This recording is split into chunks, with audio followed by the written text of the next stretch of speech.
10, 9, 8, 7, 6, 5, 4, 3, 2, 1. Welcome, everybody, to the Tech Behind FinTech. Really excited today to have a special guest joining us, Tyler Warnock. Tyler, welcome to the show.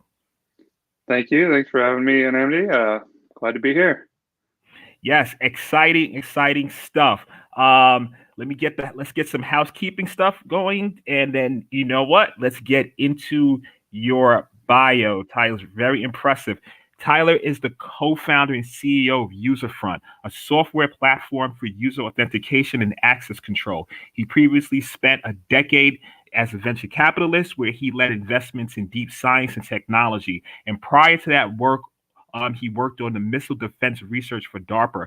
Tyler has a BS of engineering from Georgia Tech and an MS in engineering and MBA from Stanford.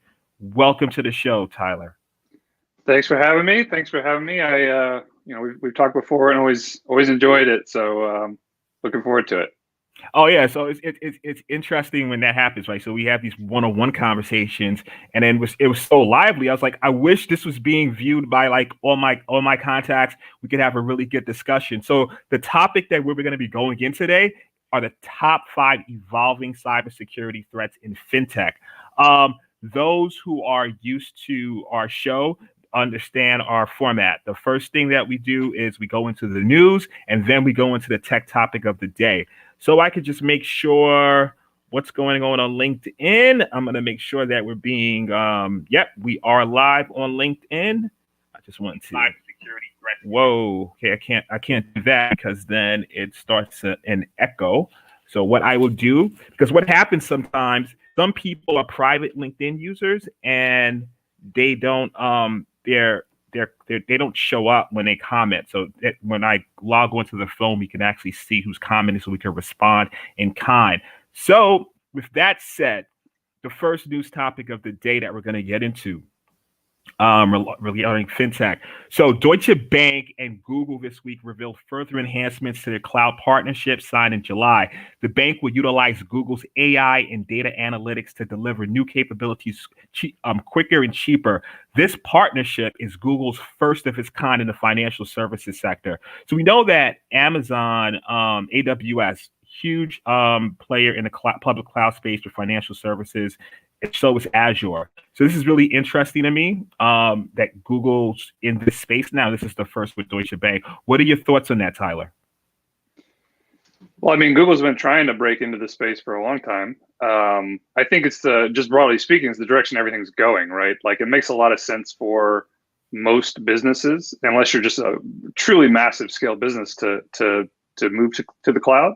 It's like, you can really concentrate all the expertise, security expertise, networking expertise, everything kind of in one place, or in the case of, this industry, a few different places like Amazon, Microsoft, Google, maybe Salesforce to some extent. And then, you spread that knowledge, across thousands of companies. You basically like amortize the cost, as opposed to every single company having to try to maintain the best in class, team. It's just not really feasible. So I think in the future, you see a lot more of these types of deals for higher and higher value data, essentially.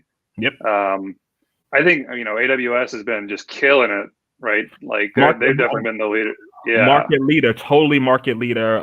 They were the first public cloud, leader in the industry. So it's interesting, like, from a technologist perspective, and guys that I work with, it's all about getting AWS certs and trying to stay competitive there. Then Azure came up. But in the financial side, watching this Google play, very interesting.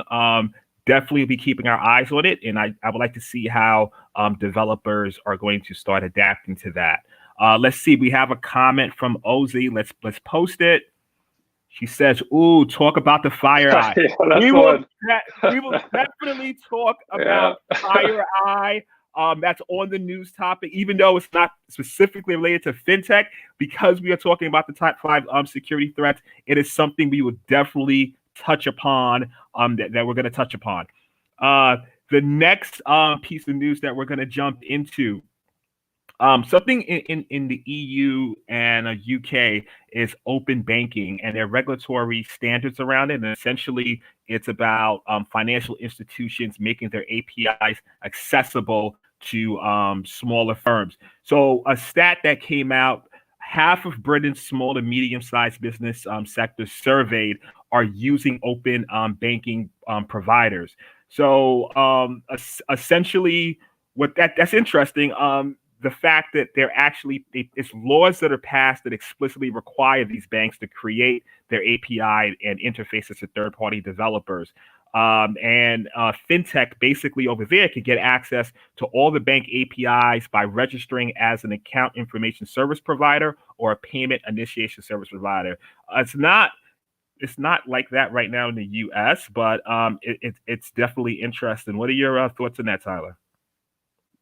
I mean, it'll be interesting to see how it plays out. I haven't actually read too much about it, but anytime you require open access like that, there's a good chance that there's going to be some snafus here and there. It's like the government, I'm not like anti-government or anything, but they're not going to be on the leading edge of technology, right? They're not going to probably have the best grasp of like what are the processes that might go wrong.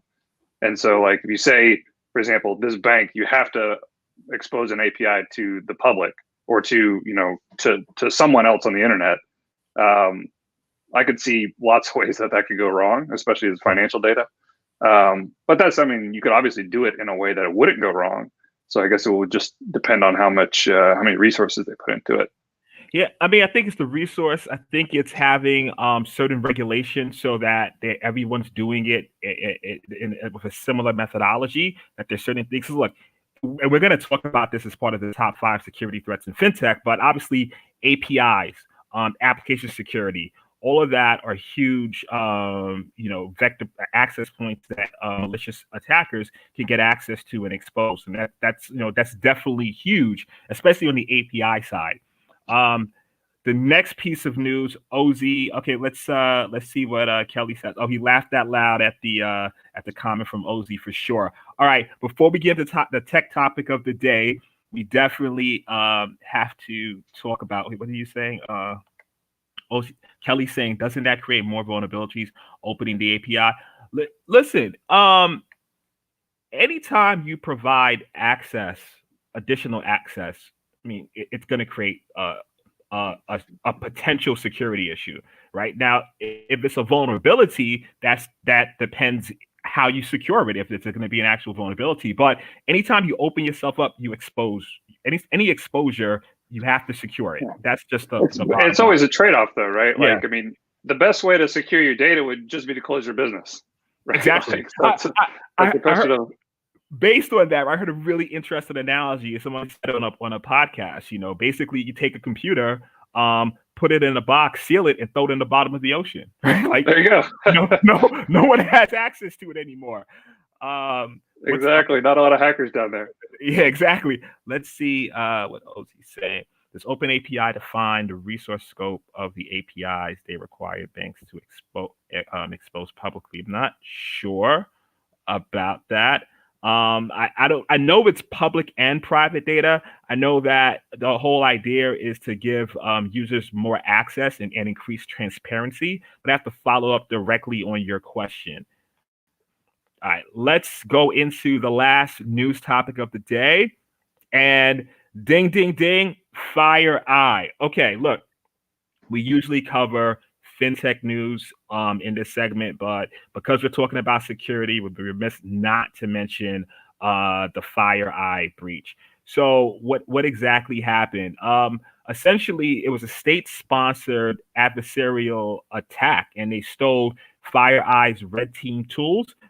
This week on Tuesday, which I really like how it was handled, FireEye posted on their blog basically giving countermeasures to the community to detect the tools that were stolen, basically. So they put it in GitHub.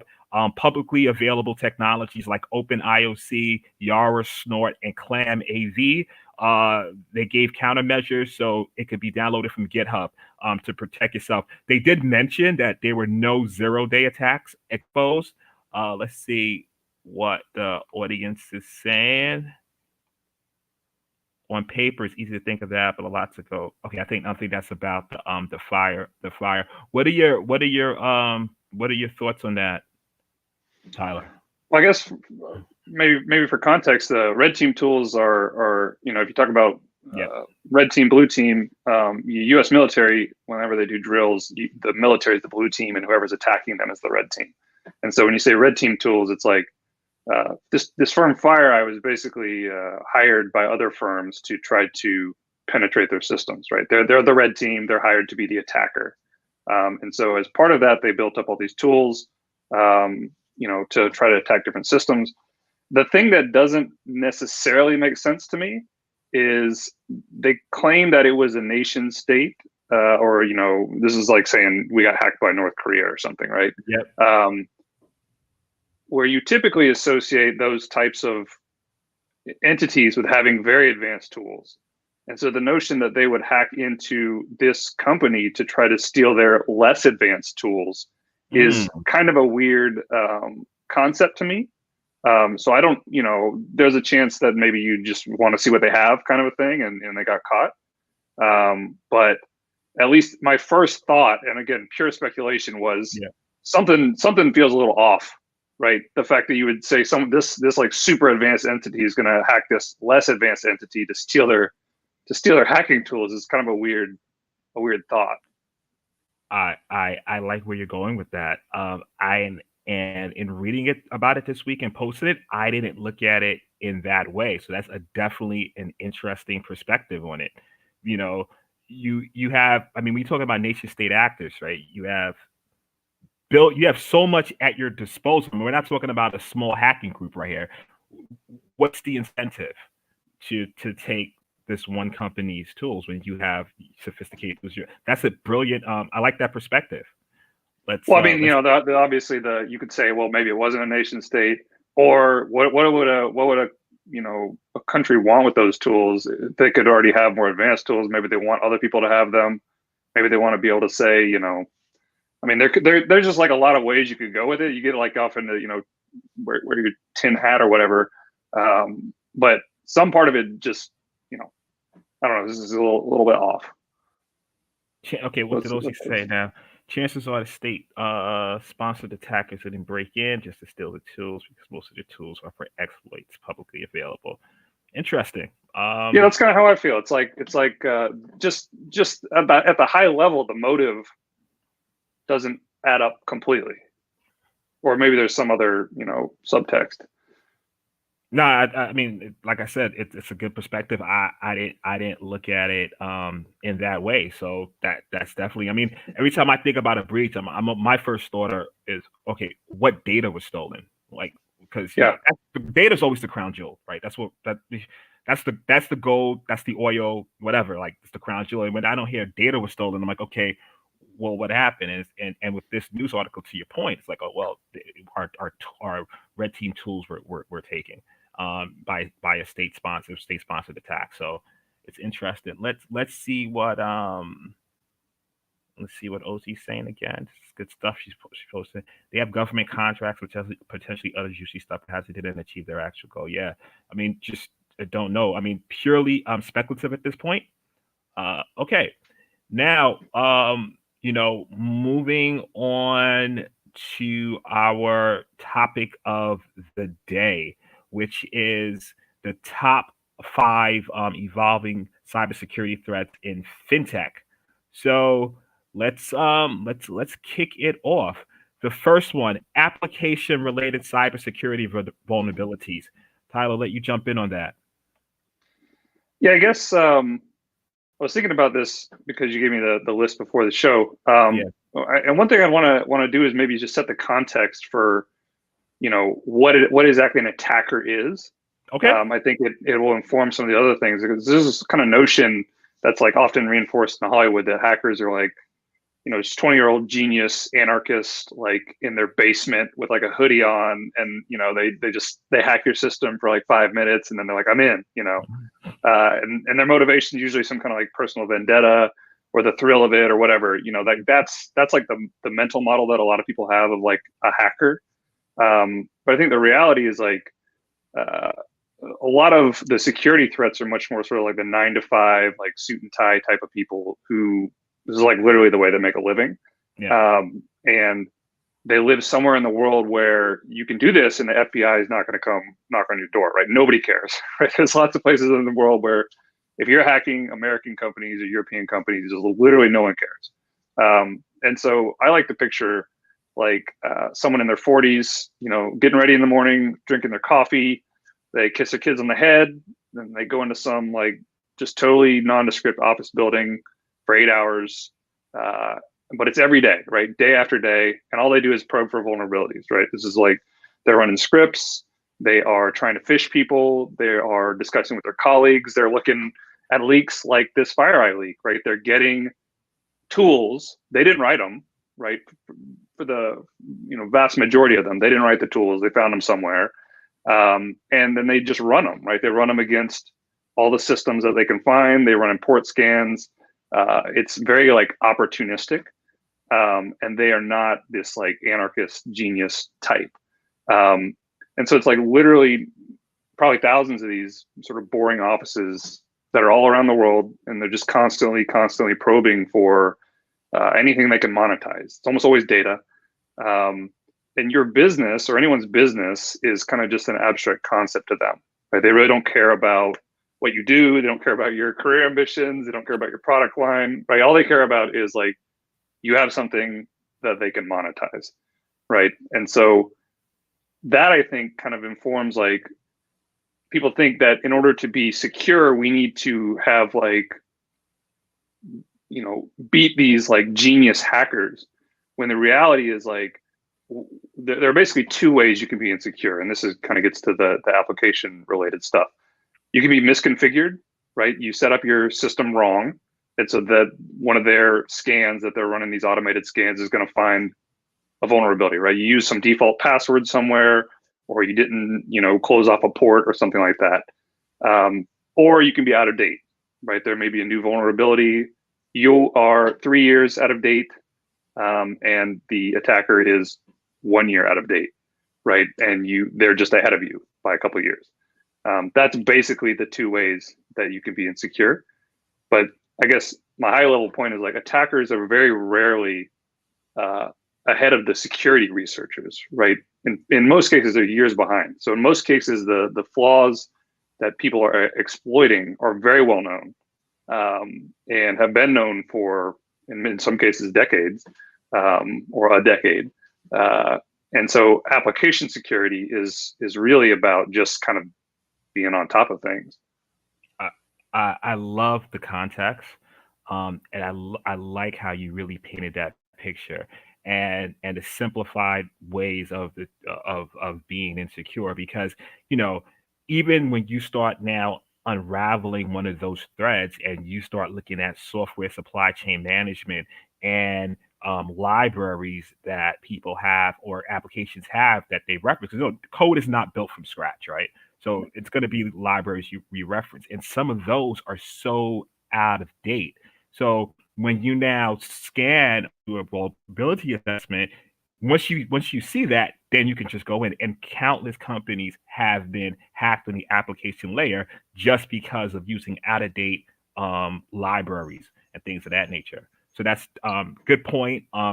Excellent frame for the audience, and just in general. I love how you framed it. So now in drilling in, another aspect we have is system complexity. The more systems run by third parties become interconnected, the more risk of cyber vulnerabilities potentially arise.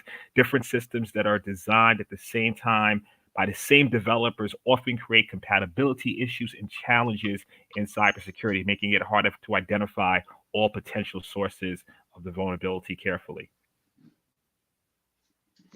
Yeah, I mean, the realm that I'm in, which is auth, authentication and authorization is kind of like authentication is saying who the user is, and authorization is saying what they're allowed to do.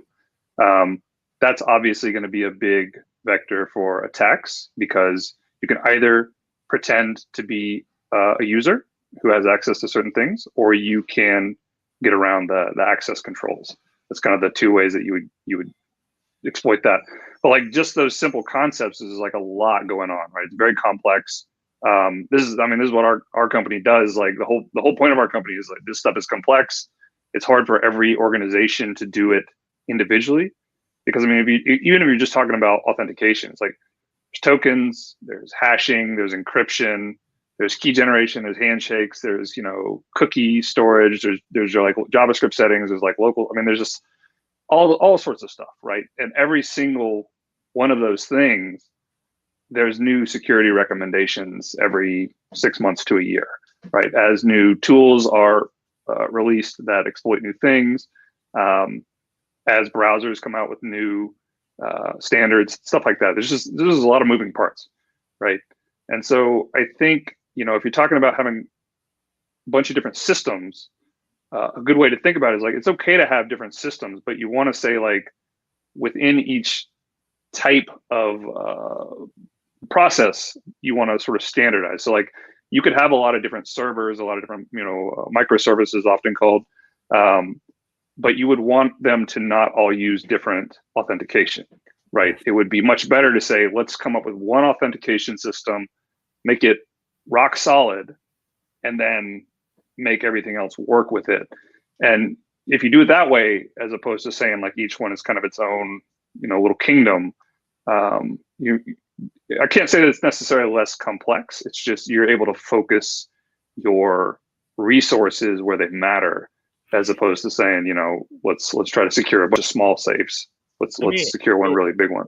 It makes total sense. I mean, I've seen in the past coming into organizations and everyone's doing something different, right? So just in general, if you just look from a human standpoint, right, gaining the knowledge and the expertise to secure one thing sometimes it's hard enough. But now if you're doing 10 other ththings, not saying that we're not going to attempt and do our best, but we may fall short because it's a lack of understanding of that, because it's too many. But when you have one and everyone can concentrate their efforts on the best in class tools for it, understanding, keeping up constantly with this thing. So I mean, I totally agree with your point, just from a technology perspective in general. Now when you start looking at it and going a little bit deeper and saying now we're talking about different authorization tools and different ways they're doing it, definitely having one standard, it helps your development community, especially if you have a centrally managed team like a DevOps team or production support and so forth.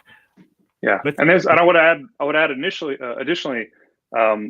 this is not like especially token generation and encryption and hashing. That's not what you learn when you go study computer science. It's not what you do in your day-to-day as a software developer, a web developer, or application developer.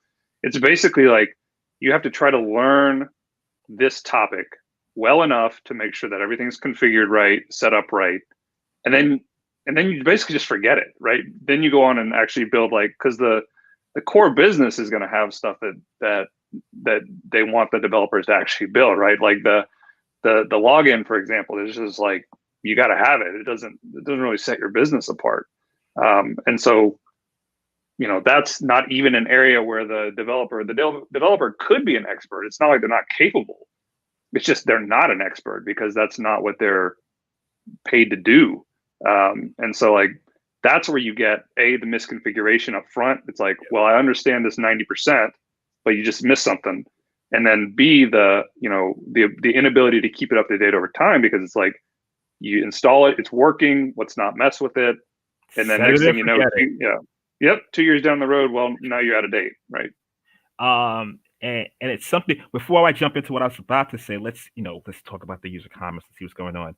Ozzy again.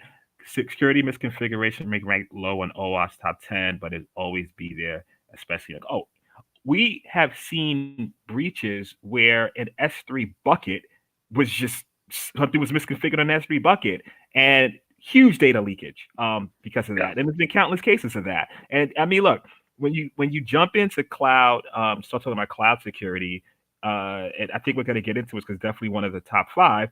It's a shared security model, meaning the provider is responsible for certain things of the cloud and making sure that big guys don't come in and take over the data center, but you're responsible for everything inside of it as a company. And that's very important to your point, Ozzy. Thanks for that comment. The next one, we're going to get into cross-platform malware infection. So when one API or module of the app gets infected, it spreads out and changes the business logic for all other modules. It's called cross-platform malware contamination. Another thing, fintech enterprises use multiple digital platforms for distinct purposes, such as cloud services from one vendor and website essentials from another. It's possible for hackers to develop malware to infect one platform and then propagate that malware from one platform to another. What are your thoughts on that, Tyler? Yeah, I mean, my first thought was you could have like cross-platform malware infection. That notion can either be on the server or on your employees' computers, right? Like you have malware running in either place.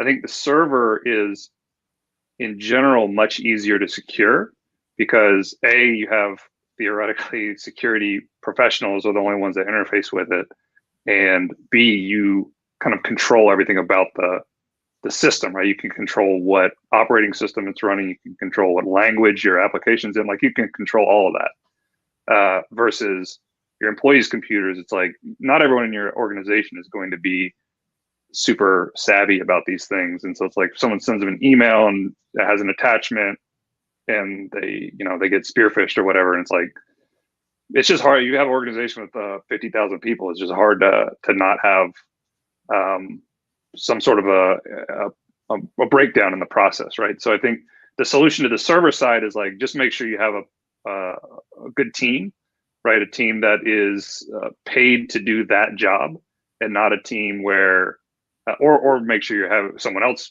paid to do that job, but don't basically have a developer who's, you're tasking with building out the application, but then they also need to try to figure out the security aspect because, at some point the business is going to be focused on the core of the business, and that's going to lapse the security piece. And then the employee stuff is, you kind of just have to limit people's access to things in a way that there's a trade-off between them being able to do their job and them not being able to, leak a bunch of data or propagate malware. And that's going to be dependent on each business, basically. And to touch base, something that Tyler mentioned in that description was great is spear phishing. So we all heard of phishing campaigns in which generic emails are sent. Spear phishing is a lot more insidious, extremely dangerous in a sense that now they're targeting you as an individual. So if you work in marketing, what are the chances that you would click on an email that has the top 10 marketing strategies for 2021, download now, right? You're probably going to look at it, especially if it comes from a trusted source. You're going to, oh, wow, this is interesting. And you're going to click on it. And it could be disguised as a PDF. You download it, and it may even have some useful information, but behind the scenes, it's installing things. It could be something that's installed that could just live on your system. It's like an advanced persistent threat in which you basically, they don't want you to know that they're there, essentially, right? So they're behind the scenes, taking screenshots, keylog, and do all sorts of malicious activities without your knowledge. So, and literally, if you go back to the context of like, just think about an office full of people somewhere in the world. They've got a tool. They just found the tool from FireEye, got leaked, right? It's great news. They got a new tool. They realize that this company has got probably some valuable data.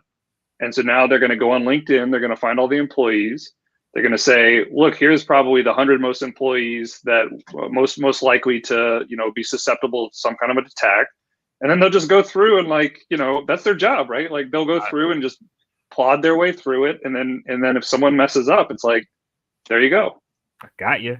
No, I love the picture that you paint. And I like this topic because sometimes security with firms, like I talk to different CEOs or from startups, from fintech and so forth. I mean, look, which is understandable. Their goal is to go live, right? Because they invested money, they need to go live. They need the product to the market, to their consumers, and also obviously for their investors. And security just seems sometimes like this in the future overhead. Like, okay, we'll worry about that once we get to a certain space. And sometimes, if you get breached, you may never get to that space. So that's the problem. And like security is. Oh, sorry, go ahead. no, please, after you. I mean, data breaches are the one is like there aren't that many existential threats to most businesses. There aren't that many things that a CEO could get fired for. Security breaches are one of them, right? And so it's like it's one of those things where it's not a problem. It doesn't affect the business in any way, shape, or form. In fact, it probably makes the business a little bit worse because you got to pay money for it, and you got to introduce some friction to sign in or whatever. Until there's that breach, right? And so it's like every force is going against having better security over time, except for the fact that like it's this existential threat in a lot of ways. And so it's just like it's one of those things where you got to make sure the incentives are right. And I think that's where having either hiring a third party to run it for you or to do regular penetration testing or whatever, you just kind of have to budget for it. It's a fact. I mean, look, let's put it into real dollars, right? FireEye's breach happened this week. They're a publicly traded company. On the market, they're down 13%. That's a real number, right? Yeah. So like it's pretty serious. Well, yeah. And if you're a security company and you get breached, it's not a ringing endorsement. It's not a good look. Not a good look. And I even like think about it from a different angle. And let's say that whether it's a nation state actor, a group of hacking people, whoever, you're about to breach this publicly traded company, right? And that once it goes public, it's going to impact their stock price. So you could get like a double whammy by shorting them, right? Breaching them. I mean, it's when you start really like pulling the rate. I mean, it's very interesting. Yeah, no, I mean, it's whatever you can monetize, right? Like if you run the numbers and say, we think we could get away with some sort of stock manipulation or whatever, right? It wouldn't have to even be that. And that would be more valuable than, stealing the data and trying to sell it. Again, it's just about making a buck. It's like, it's not, there's no personal vendetta there. They're not trying to, be cute about it. It's just like, how can we make money? No, I mean, that's a really interesting point. The next one, mobile application security. So look, the whole point of fintechs right now, you have everyone doing stuff on their mobile app, especially since COVID. One of the stats from Immunoweb, 97% of the world's top 100 fintech startups have at least 2 medium or high risk vulnerabilities. So that just because your app has a vulnerability in it doesn't mean that you're breached yet, right? It's just saying that if someone could potentially exploit that vulnerability. And it was a great YouTube presentation on this, but essentially she went through this because let's paint some pictures around mobile application security. So you have a website, right? The website's basically behind some sort of firewall. You have it protected, but it's on your premise. You control it. But the thing about mobile apps is once a person downloads it on their phone, it's in the wild. So now they can basically reverse engineer your entire application and really drill into it. So that's really why mobile apps, it's really important to start taking a look at that. I mean, obviously, self-promotion's one of the things that we do, but in general, the importance of it. It's in the wild. So now you basically have an attacker who can take your app, put it on their platform, and reverse engineer to try to find every single vulnerability. And then because 97% of the world's top 100 have this, extremely dangerous. What are your thoughts, Tyler? Yeah, I mean, my personal view is that the two are converging. And actually, I would maybe state it differently, which is mobile apps are being replaced by web. I think the era of mobile app will decline for anything that's not processor intensive. Like games, I think will probably still continue to be mobile apps. But like the idea of a mobile app is, in both cases, if you visit a website on your phone or you visit or download a mobile app, either way, you're downloading software from someone else that then is going to make requests to a server, right? That's basically the point of all of these applications. A website is in real time, so you can think of it as downloading a mobile app. Every single time you visit the website, you're getting the latest version, right? And no one needs to approve that. Versus if you go through an app store, if you publish an iOS app, for example, you got to wait for Apple to approve it. And then to your point, once someone downloads it, that's the version that they're going to use until they download a new one, right? And so the speed that you can do things at is different, and the permanency is different, right? If someone downloads your iOS app and then doesn't update it for a year, there's nothing you can do about that, right? Like it's just what it is. And so it's one of those things where it's like, you kind of have to consider what are all your past mistakes as well as what the current things are. Versus a website, it's like, you can't, if you want to visit my website, I'm going to give you the new software every time, right? Again, my view is that it's kind of trending toward that. But, I'll mention, I think also probably, theoretically at least, a browser like Chrome or Firefox does a lot more sandboxing. So the website is not going to be able to access your file system, for example. But an iOS app, as long as you can get someone to grant permissions, does have that type of functionality, right? They can access your screen, they can access your microphone, they can access any part of the hardware. There is a way to access because a lot of the apps require that.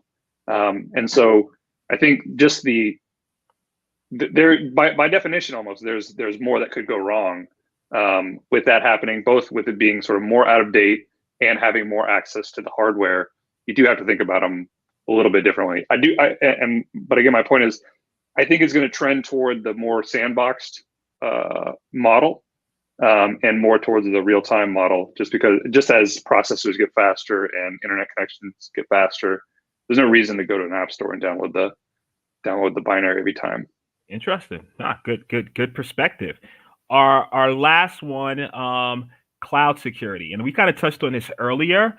Obviously, most digital services, they are powered by cloud computing. In the financial services industry, cloud services are one of the most used services for digital transformation. The payment gateways, digital wallets, mobile apps, websites, and use of cloud-based services for scalability, security, speed, and many other benefits. So, look, it's a shared security model, and I'm gonna always say that. I've been around clients that, with bigger organizations, they don't fully understand everything in their cloud sometimes, because you can have a development group just, pulling up EC3s or servers. So sometimes they don't have a full picture from a centralized authority, and that is a potential attack vector. And because certain compliance rules, that's one of the things also. How are you scanning your cloud environment to ensure compliance, also ensure that it is secure, and some firms are not doing that, but it's definitely an evolving threat. What are your thoughts on that, Tyler? I think they're different. People have pretty different opinions on this one. I'm probably pretty firmly in the cloud computing and cloud, as a service is sort of the present and the future. I think that's the way everything's going, and I think it's gonna. I think there are fundamental reasons for that. It's, I think I alluded to it earlier. It's like, you get the best people in the world under one roof and give them a really strong incentive, both in terms of pay and in terms of, consequence, to just, they're going to go out and do the research. They're not going to rely on inbound, threats. They'll be going to all the conferences. They'll be speaking at the conferences, right? They'll be the leaders of what can go wrong. And I think that lends itself to just having some sort of level of concentration, to where, like, unless you're just a massive organization, it makes sense to push that off onto someone else. And software is all about abstraction layers. There's no reason today where your system should be insecure at the at the hardware level, at the network level, right? It might be insecure at the application level, but like those other things are, I want to say they're solved problems, but they are pretty well understood if you know what you're doing. And there's no reason for every organization to require that knowledge. Like if you're a bank, that doesn't really have much overlap with, processor security. They're just kind of orthogonal to each other. So I mean, the Department of Defense is using cloud vendors for like military grade stuff now. So I mean, I think that should like give an indication that it's pretty much a real deal at this point, and they're probably going to do it better than you do. Yeah, I mean, I know from a fintech or finance. I mean, fintechs just starting out. Everyone I speak to, they're cloud first, right? From a startup perspective, that's what they're building. The incumbents, the bigger firms, it's been a push going there. Like obviously, some are making huge strides. I know, like firms like DTCC, they've been doing it for a while. There's various different firms. There are others. I remember there was a time where the concept of taking anything out of the data center. I mean, I worked in fintech for like quite a while. Was just no, that's not happening. And now we're seeing that. Okay, I was just speaking to a firm the other day. I was like, we're trying to now figure out. Okay, we're gonna make this transformation. We got a few of our workloads there, mainly around backups. Now we're going to try to see, okay, what services can we get there? The next step is, okay, can we get some of our development environments there so we can just start doing it that way? Then maybe, but it's the word that everyone, I heard one CIO told me, I hate the word journey, but at the end of the day, right? It's a journey, right? it's a process to get there, and because of the regulatory aspects and the compliance aspects, they just want to be more cautious and make sure that they are compliant as they go along the path. And I would also make the point, and to even be fair to FireEye, any system can be broken with enough resources, right? And so like it doesn't like this idea that you will be completely secure is just not true, right? Like I think any organization in the US, if the NSA wanted to get into your systems, they would, right? And they'd just be operating at a different level than you are, right? They would literally be like, doing stuff at the like circuit level that you just not even aware of. And so I think it's to some extent, it's like for most businesses, you're not going to get hacked by North Korea, right? You're going to get hacked by these mom and pop, well, not mom and pop, but just like these offices around the world that are like relatively sophisticated, but they're just using known tools.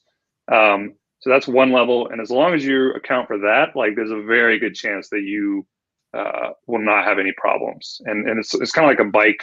You lock up your bike. It's like you can have a regular bike lock, and if everyone else got a regular bike lock, you're going to be equally likely to get it stolen because give someone enough resources, they're going to break a bike lock. Or you can have a bike lock that's like a little bit better, and then they'll just pick a different bike, right? That's kind of the mindset you have to be in. And then at some point, you say, we could get hacked by North Korea, but at that level, the security is not coming through the technology, it's coming through some other means, right? Like there's going to be repercussions for a nation state to hack FireEye, for example. If someone is able to figure out who did that, there may actually be some political sanctions or something like that. We're not actually relying on the code to do it. You're relying on sort of human institutions. And I think for most organizations, you don't have to worry about that piece.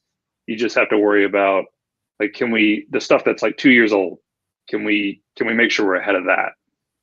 And I mean, I think you just summarized a good segue to close out the show. I mean, all those different points are like great tips, right? If if you have a bunch of houses on the block and one of them has, this is secured by whatever security company and the rest don't, I'm going to break into houses. Guess which one I'm not going to go to, right? So that's like, why create more work for yourself? And it's a good tip. Just, from a real high level to think about security and securing your organization. Tyler, I want to thank you very much for being a guest on the show. I know we've been talking Yeah. about it for a while. I'm happy you showed up today. Loved your insight on it. Like I always tell people, some of these shows, I mean, I'm selfish in a sense because I like the topic, so I like the content, and I just want to talk about it. And it just happens that people are watching us. So really, really appreciate you coming on, and hope to see you a guest in the future with another topic that we could go into. Yeah, I would say, our first conversation was equally interesting, and we didn't even cover the same stuff. So I'd be Yeah. very happy to chat more in the future, regardless of whether or not anyone's watching. Yeah, in the future, you know what I really want to dive into? A topic that I want to think of. I want to dive deeper into auth and what you do at Userfront, but I want this and we can kind of learn, like really dive into it in that particular threat.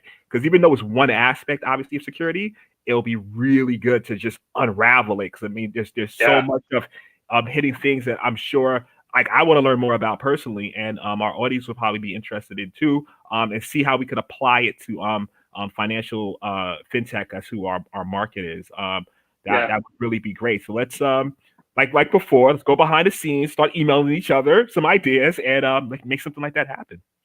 Sounds awesome. Sounds awesome. Yeah, it's a All right. fun space. I mean, there's like a lot of misconceptions, a lot of cat and mouse going on. So it's it's intellectually interesting. I love it. Let's see what happens. So Kelly says, both of us, thank you. Yeah, thank you for watching and tuning in, and thanks for your comments. On that note, I wish everyone a great weekend. Tyler, have a great weekend yourself. And Yeah, you too. Yeah. Thanks, everybody. Hey, bye. It's end the show.